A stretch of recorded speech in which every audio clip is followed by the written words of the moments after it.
The Volusia County Probate Court, an overview. Hi, I'm Darren Findling of the Probate Pro, and we're going to cover the ins and outs of the Volusia County Probate Court.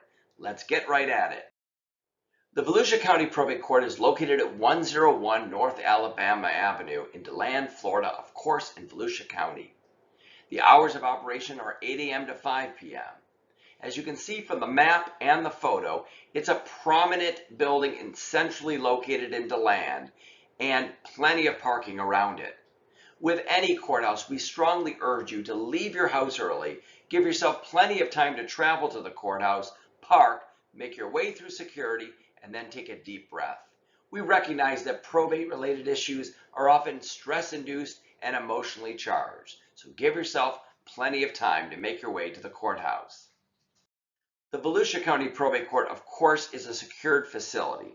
Most people understand what they're allowed to bring in and not allowed to bring into a courthouse, but at times there are things that people are not just aware of. For example, those breath sprays and body odor deodorants are prohibited, as well as outside food and alcohol, anything flammable like a match or a lighter, as well as recording devices. And the thing that people often forget on their keychain, nail files, clippers, and little Swiss Army knives. So before you leave your car, make sure you've checked your purse, check your pockets, so you don't make your way to the courtroom only to learn that you got to come back to your car to put the items back.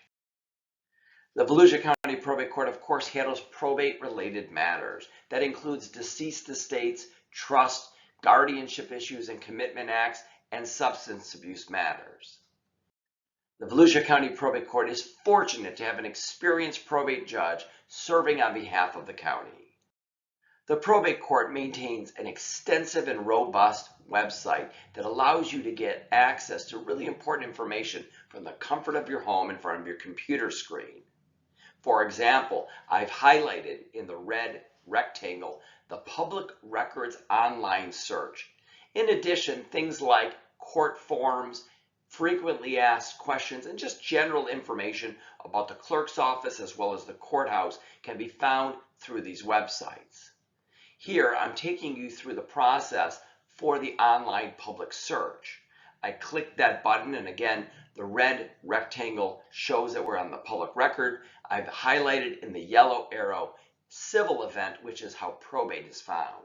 From there, it takes me to another page that asks me to accept the rules and disclaimers relating to the Case County search system.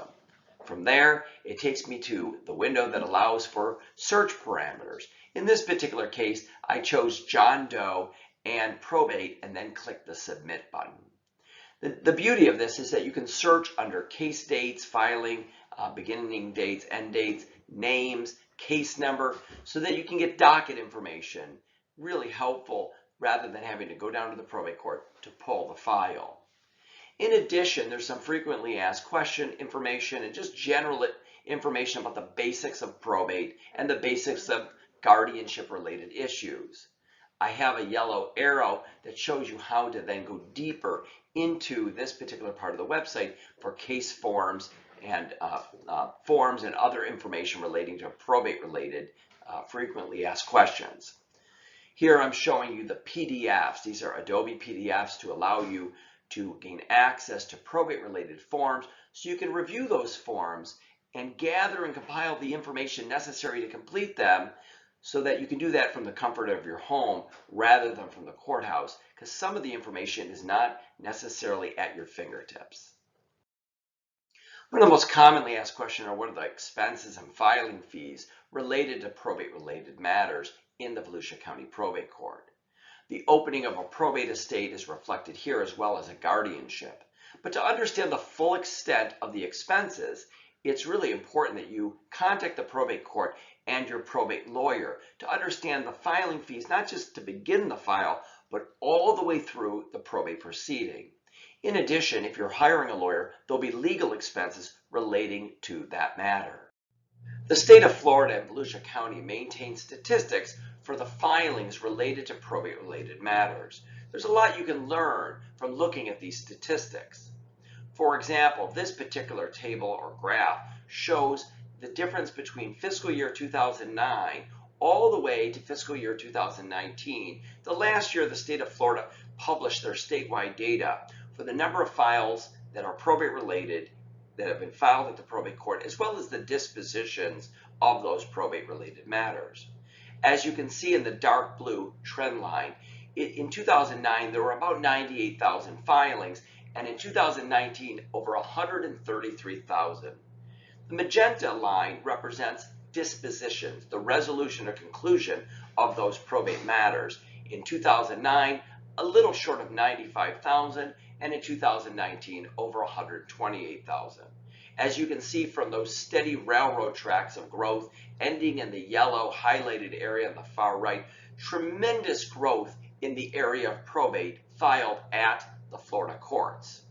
This particular table shows that by file type, for example, probate, in fiscal year 2019, there were over 59,000 probate files, 940 trust files, and a little short of 8,000 guardianship files. Represented by a pie graph, probate represented a little less than 50% of all the probate-related files. Commitment acts, that these are substance abuse and mental health related issues, a little less than 45%, and guardianships less than 6%. This graph shows that very few files, probate related, ever end up going to trial. So for example, here you'll see in the blue, about 43.6% are disposed of, meaning resolved before it even goes to hearing. And with a judge, they're disposed of about 46.7%. So if you add those together, you'll see that the vast majority of probate-related matters are disposed of either before the hearing or by the judge. Now, the matters that are disposed of by a non-jury bench or judge trial represents less than 4%. I know that most people believe that everything ends in a jury trial because that's what we're used to by watching things on television and in the movies, but very few probate-related matters, as well as other matters, resolve themselves with a jury trial. This particular table specifically represents Volusia County. In fiscal year 2019, there were 2,281 probate-related files, 19 trust files, a little over 2,000 commitment and substance abuse related matters, and 203 guardianships. A total of almost 4,600 filings at the courthouse. So what can we learn from this table? The Volusia County Probate Court is a busy courthouse. It's really helpful to have an experienced, competent probate lawyer at your side to navigate through the complexities of the probate-related issues, and so that the probate lawyer can advocate for your particular issue. At the Probate Pro, we're passionate about probate-related issues. If you have questions about the Volusia County Probate Court or any probate-related matter, visit us at theprobatepro.com or contact us at 1-833-PROBATE.